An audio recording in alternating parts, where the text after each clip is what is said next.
I wanted to have a sense of place. I wanted to create a sense of home. I wanted to have a sense of community. I wanted to be able to do projects that were different from the run-of-the-mill. That's how this thing started. That sense of place that I came to realize was so important, I began to search for. I would drive back and forth from Colorado to California. I've come through Utah, and I heard all these weird stories about Utah. You want to stay out of there? And I thought, really? And then I found 2 acres. This is 1961. And to me, it was a home.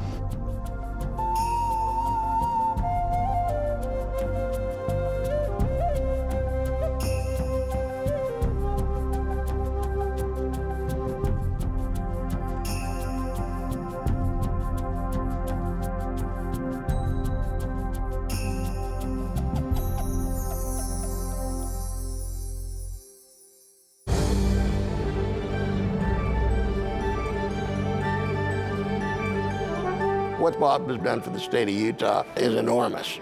He's exposed a brand and a place for visitors. He started a nationally recognized film festival. He's brought many film productions to the state of Utah because of his influence and insistence on they be shot here. He's preserved canyons. He's fought to preserve the air and the environment. He's really helped put Utah on the map in every way that I could think of, and worked hard at it. It was 1978. I had a meeting with Bob, and he turned to me and he said, you know, I've been thinking about starting some kind of an arts community and doing something for independent film. Would you be interested in working on that? And I said, yeah, I'd be interested in working on that. And he said, great. And he got up and he walked out. I wasn't quite sure what just happened, but that meeting was the beginning of the Sundance Institute. When the Institute started in 1980, it started with the labs. I did not know how that was going to work, if it was going to work. Suddenly I was putting together 2 things, place and community. So that's okay for me to start in concept, but it's not going to work if that's all it is, just an idea, just sits there. Some people have characterized Bob as a maverick, and he's never been what you would call a Hollywood insider.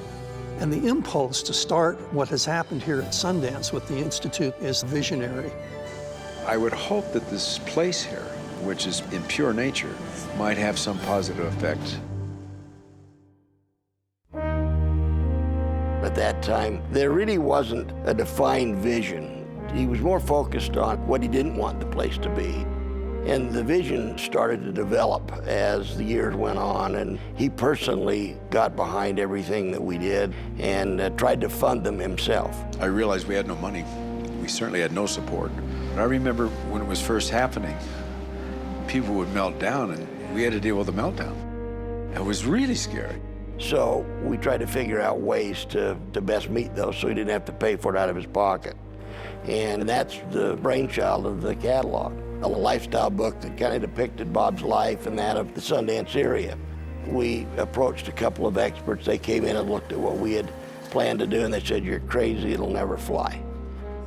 That's all Bob needs to hear. We launched our first catalog mailing 250,000 books, and it did 2.5 times the industry average. From that on, the business grew, and we were the largest contributor to the Sundance Institute. So we had to start very lean and mean. As it developed, and we had so little to work with, you had to figure out a way to make that work. If you were to ask Robert Redford what it takes to make a small fortune in the resort and arts business, he'd tell you a large fortune. Through great financial sacrifice, both emotionally and spiritually and personally, has preserved this canyon for what it stands for. And it speaks for itself. The people who are afraid of change, they're afraid something's going to be taken away from them, so they resist change. But then you have people that see change as a positive thing, and they want to use it to propel something forward. My sense of Bob is that he thinks of himself first and foremost as an artist, not really as an actor, or maybe not even as a filmmaker, but as an artist. And in that sense, Bob's always had this desire with Sundance to create a community of artists. And that's really, I think, the impulse from which the whole Sundance idea grew. So putting those things together, place and a community, you suddenly realize you're developing these filmmakers, they're getting their projects better, but then there's no place to go, no place to be seen. So the idea was to create a showcasing where at least the independent films could have a place to gather and form a community of seeing at least one another's work. And maybe if we were lucky, somebody else would come. That led to the idea of a festival, and then it became what it is.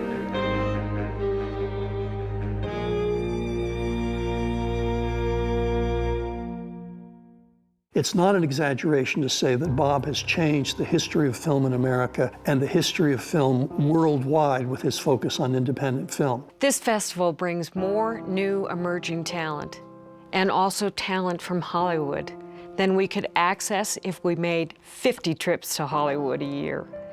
I can't think of another event or another organization in another state or country that has the impact that we see from Sundance.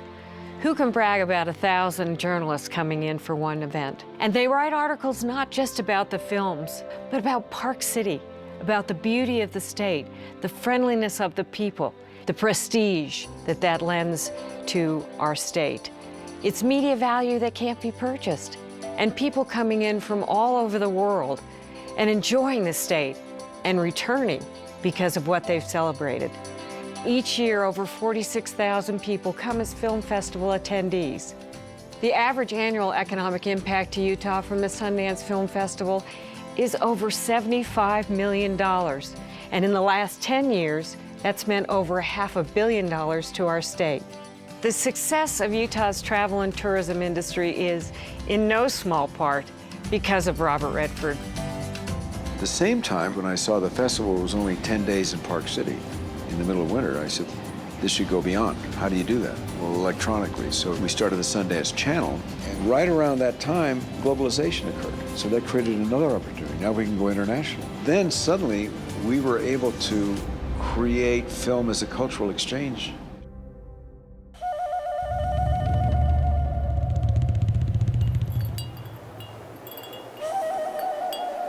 Bob's stewardship over Sundance has been remarkable.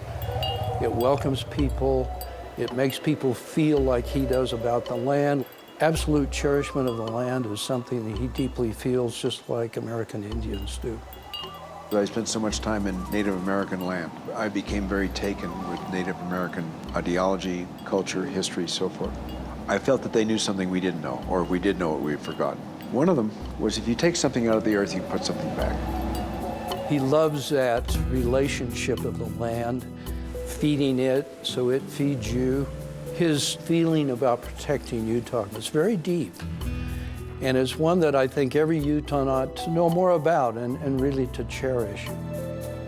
What you see, taste, smell, and feel here are all a reflection of Bob Redford and what his vision of this area has turned out to be. He's preserved the environment, made it as beautiful as any area that I've ever been in, and so grateful to him for what he's done in creating this jewel in the state of Utah.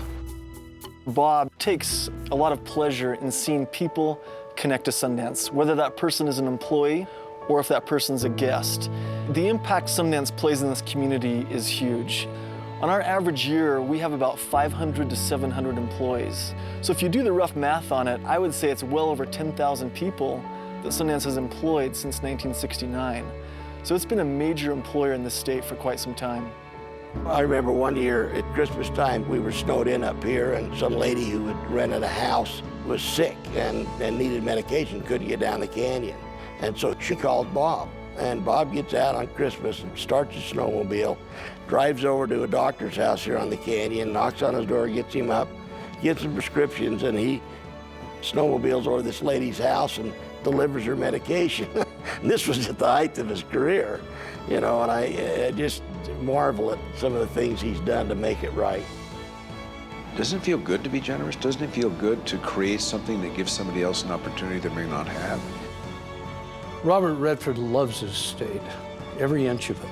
Snow, water, cliffs, trees, mountains, the quality of life, everything about it. He's just like you and me.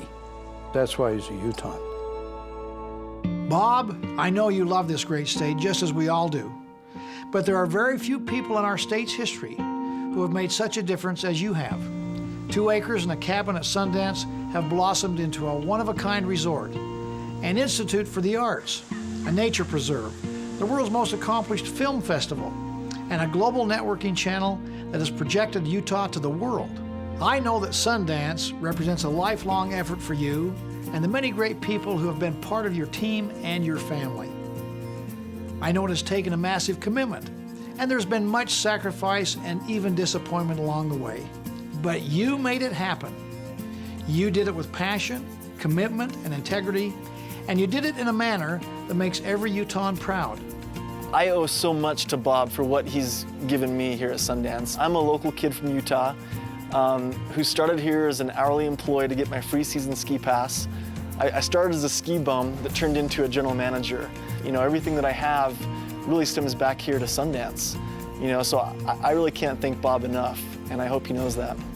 On behalf of all of the employees here at Sundance Resort, we really want to thank you, Bob, for giving us this place Sundance, that means so much to all of us.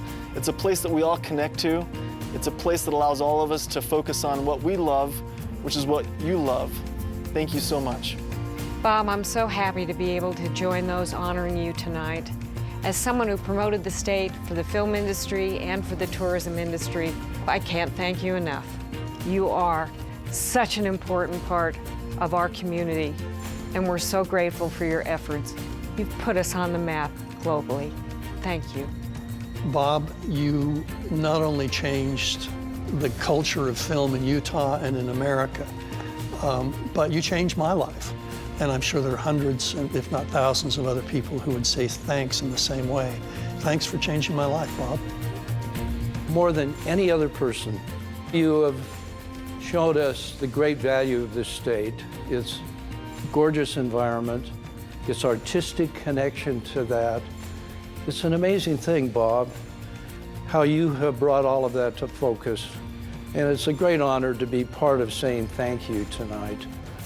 You're quite a guy, Bob Redford. Bob, it's been a great ride, and I wouldn't change 1 minute of it. And I thank you and love you and your family for all you've done for me and my family and for the state of Utah. So thank you, Bob. Utah is a better place because you have made it your home.